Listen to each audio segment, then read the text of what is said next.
Hello, in front of me I've got Oppo A77. In this video I'll show you how to manage Google Wallet.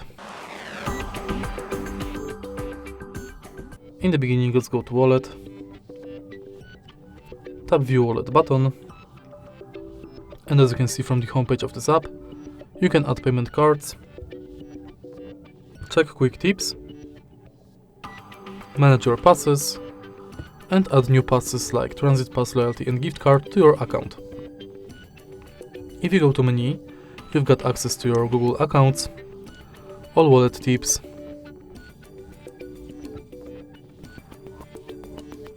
tap to Pay Setup, where you can set up payment card, check if NFC is on, if Google Pay is set as your default, if you've got a lock screen set, and if your phone meets security requirements. Next, you can check full list of participating banks,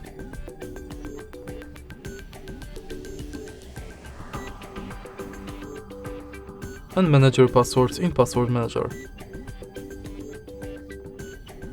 In your data in Wallet, you can manage payments data and passes data. In Wallet settings, you can manage payments profile, add passes from Gmail, enable or disable review purchases and updates from Wallet and Google Pay. In the end, you can go to help and feedback. And that's basically it. If you find this video helpful, please leave like, comment and subscribe.